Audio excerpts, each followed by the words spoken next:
National education day साजरा करण्यासाठी एकत्र आलो आहोत. हा दिवस आपण महर्षी परशुराम कॉलेज ऑफ इंजिनिअरिंग आणि इन्स्टिट्यूशन इनोव्हेशन काउन्सिल यांच्या संयुक्त विद्यमाने साजरा करत आहोत. दरवर्षी 8 नोव्हेंबर हा दिवस शिक्षण दिवस म्हणून 11 नोव्हेंबर हा दिवस राष्ट्रीय शिक्षण दिवस म्हणून साजरा केला जातो. तर या दिवशी आपल्याला आज मार्गदर्शन करण्यासाठी व्याख्याते म्हणून लाभले आहेत डॉक्टर संतोष चतुर्भुज सर. सरांचं मी स्वागत करते. स्वानंद जोशी सरांना विनंती करते की त्यांनी चतुर्भुज सरांचं स्वागत करावं.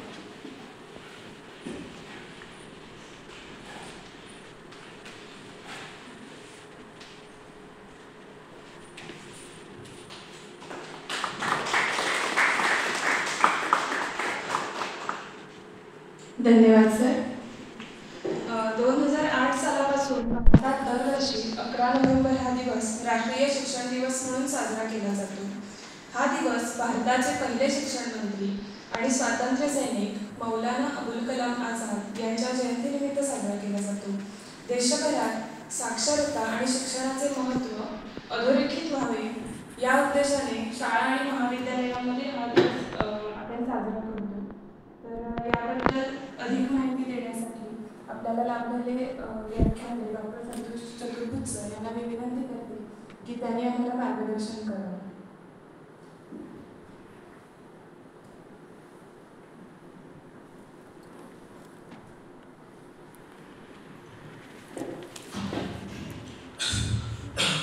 Thank you madam.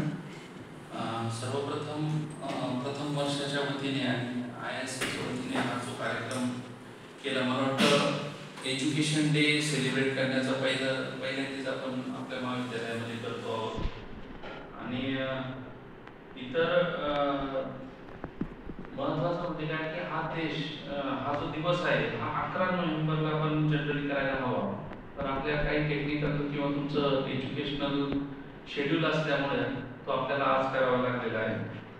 तर जसं मॅडमनी सांगितलं की हा एज्युकेशनल डे जो आहे तो का साजरा केला जातो, तर सगळ्यात पहिल्यांदी म्हणजे की तुम्हाला शिक्षणाबद्दलचा अवेअरनेस व्हावं.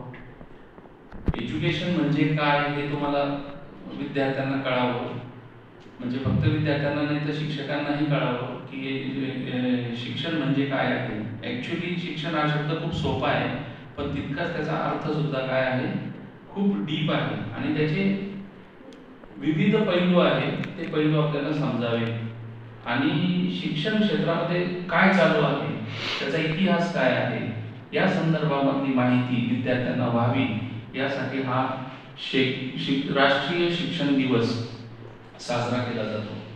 आणि हा जो दिवस आहे हाच दिवस का निवडला 11 नोव्हेंबर, तसं मॅडमने सांगितलं की डॉक्टर मौलाना अब्दुल कलाम आझाद हे जे आपले फर्स्ट एज्युकेशन मिनिस्टर होते 1947 ते 1958 या टोटल कालावधीमध्ये शिक्षण